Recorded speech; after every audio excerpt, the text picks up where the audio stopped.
consecutive victories, all by knockout. Ladies and gentlemen, Jhon Alderson.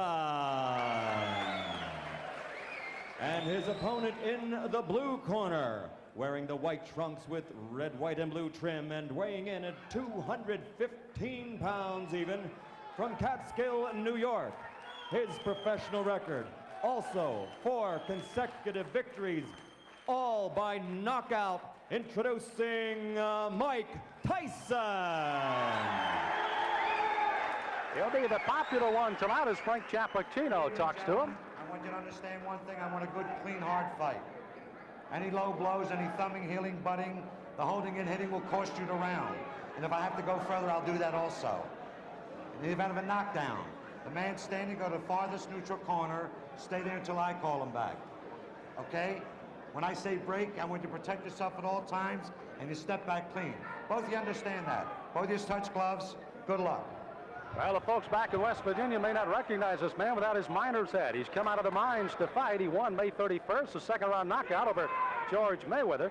And his opponent also with a 1-round, as a matter of fact, 39-second fight against Rick Spain here in Atlantic City on June 20th. That's Tyson.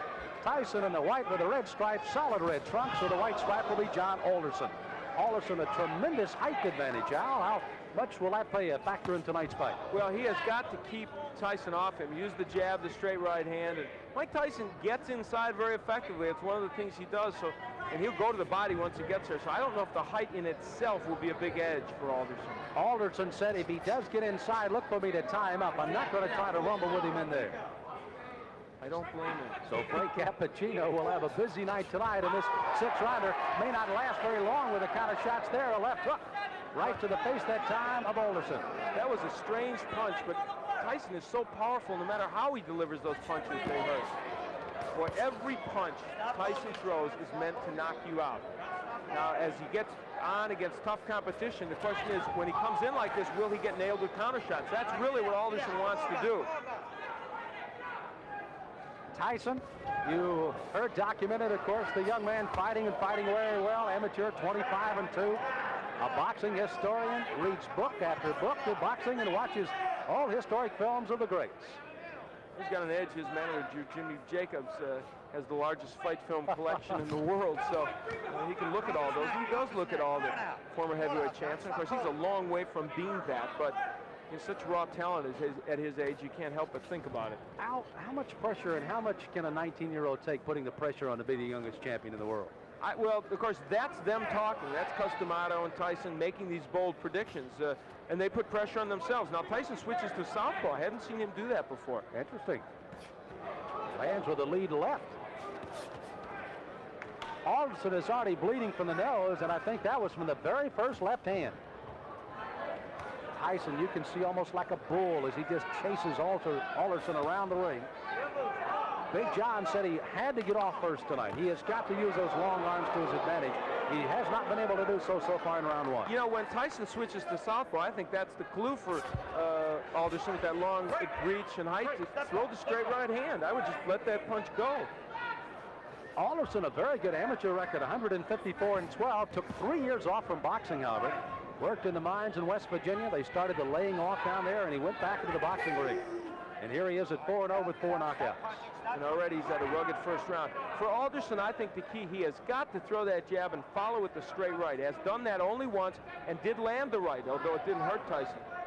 There it is. Now that right missed, but if he keeps doing that, he's going to give Mike Tyson something to think about as he comes in. There it is again, and he landed the right. At least to keep him from lunging at him with the big hands that he's throwing so far. That's exactly right, Sam.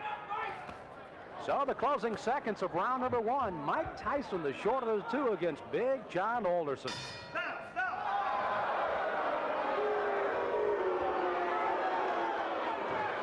Mike Tyson delivers punches often in a very awkward fashion. Look at this left hand. That was a jab, but boy, he was off balance when he threw it. Still had a lot of power against Alderson. This is round number 2 of a scheduled 6-rounder heavyweights. Mike Tyson in the white trunks, Big Jhon Alderson in the red. Alderson hailing from Cabin Creek, West Virginia, the home of the great basketball player, former Los Angeles Laker Jerry West. Alderson, as a matter of fact, plays basketball and softball just to stay in shape right now. I'd take him as the center of my ball club. Yeah, I think so. Muscle underneath. Now, Tyson, they told him to go to the body, and he's trying to do that in this round. But Mike hasn't been that busy when he gets on the inside. Good uppercut by Tyson.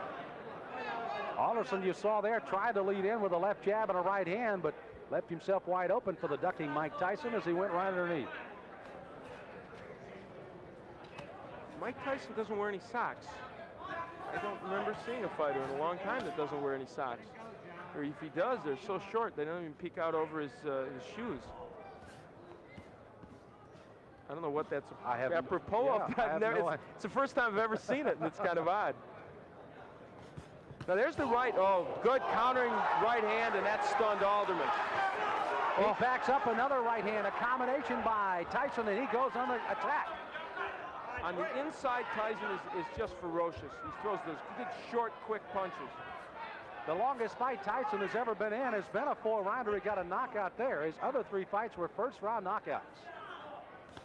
Dan Halpin, I guess, is the only man, and this one may not go much longer, as a crushing right hand sends Alderson down. He's got a terrible cut over the left eye already. Frank Cappuccino right down in his face. He's going to make the count at 8. But that cut just on the outside of the left eye starts to ooze some blood now, and Tyson goes right back in on top of it. Tyson trying for his 5th straight knockout. Alderson weary on his feet, ready to go at any time. He's just trying to survive now. He's got to throw something out, though. He's laying in with Tyson. Frank may stop this fight. Ruling that as a slip, not a knockdown. Alderson peeking in over that swelling left eye, and here comes Tyson. Alderson throwing a right hand, no effect. Left hand that time, sends him reeling against the ropes. He's almost virtually out on his feet right now, 29 years of age. Again, as I pointed out at the top of the show, that in itself could prove to be some difference in this fight, if nothing else. You know, Tyson looked at Cappuccino a moment ago as if, do you want to stop this? There he goes right back to work on that left eye as Alderson stays on his feet. Tried to gamely throw a right hand as you see the closing moments of the second round here. Alderson down in this round. May survive as he goes down again at the bell. He's got to get up. Now, a fighter cannot be saved by the bell in any round with the exception of the last. So he must come to his feet at the ruling of the referee says okay. He is, and he goes into his corner. But if he comes out to answer this bell, it'll be a gutty performance by Big Jhon Alderson. Here's his mouthpiece. Here's his mouthpiece. Here's his mouthpiece. Look, why don't you just come back and fight another time? Huh? Okay.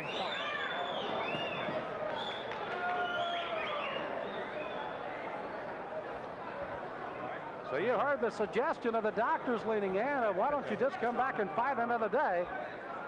Frank Cappuccino has not given us a word yet that this one is over, but he may very shortly here. John, church is out. The fight's over. The fight is over, rather interestingly put by Frank Cappuccino, as this one ends officially a TKO in the second round by Mike Tyson. So Tyson goes 5-0 with all 5 knockouts, and it was a devastating second round that proved to be the difference. Those short right hands. Now what happened is Alderman tried to throw the right hand continually, but what happened was Tyson learned how to counter it with his own right. And there's a good straight right hand by Mike Tyson. That sent Alderson down. And that was the first knockdown, I believe. And there's a happy Mike Tyson. You know, Al, you almost, as you pointed out, Mike kept looking to Frank Cappuccino saying, hey, this guy's not in real good shape. I can go ahead and keep hitting him. But indeed he did till the end of the round. Again, Alderson down at the end of the round. He had to clear the canvas by the count, obviously beat the count. Not saved by the bell. He does. And finally, the doctors lean in and say, that's it. And Frank Cappuccino calls it off at the end of 2. It was a very typical Tyson performance. However, you know what? It showed both the good and the bad at this point of Tyson, because I think it showed that a good stand-up boxer with a good jab and a good straight right hand will land against him. Whether he'll hurt him, I don't know. But as you look at that young man for 19, you have to like the strength and aggressiveness he has. Well, he runs 4 or 5 miles a day, works out 5 rounds sparring, 3 rounds on the bag, exercises at home, and does it every day. It's paying dividends. Let's get the official time of the TKO from Michael Buffer. Nonton bola ngantuk? Kuat begadang bareng kapal api. Ladies and gentlemen, referee Frank Cappuccino stops the bout at the end of the second round. The winner by technical knockout, still undefeated, 5 in a row, all by KO, Mike Tyson. Well, Tyson, it looks like he may have just had a walk in the park rather than a fight tonight with Big Jhon Alderson. Gets his 5th consecutive win, and for Alderson, that's his first loss after going 4-0 with 4 knockouts of his own. What's ahead for Mike Tyson? What's ahead as far as the pressure is concerned to be the youngest heavyweight champion of the world? Well, Al Bernstein's going to put those questions to him in a moment. Crowd here at the Trump Casino Hotel in Atlantic City got to see Mike Tyson work a little longer than he did his last fight that went only 39 seconds. Gets a second-round TKO, and he visits with Al Bernstein in the ring. Al? Well, Mike Tyson, it was a performance in which you showed, I thought, the power that we know you have and the aggression, but also maybe walked into a couple more right hands than you'd like. Well, the right hands that I walked into wasn't catching me solidly. They were grazing right hands, which I'm very peculiar when the right hand comes. Excellent. The right hands are mostly never effective on catching me because I'm always slipping with them, and I'm on an angle which the points go diagonally forward. Okay, let's take a look at the last knockdown when you sent him down, and you can comment on it for us. Well, it's rolling a little bit in our monitor, but basically you really had a lot of power and you were nailing him with short punches. I was nailing with punches because I saw he was more accepted to the right hand because he was leaning on his right hand side, and more acceptable to right hand. I felt a little funny. I wasn't right. I wasn't Mike Tyson that you saw earlier in the past because of the star buildup. It was a little intimidating. Is all that getting to you a bit? Now, you've placed a lot of pressure on yourself. You and Customato, he's stated flatly he thinks you're going to be the youngest heavyweight champion, the greatest heavyweight champion. What does all that do to your mental frame of mind? Well, I don't look at it that way because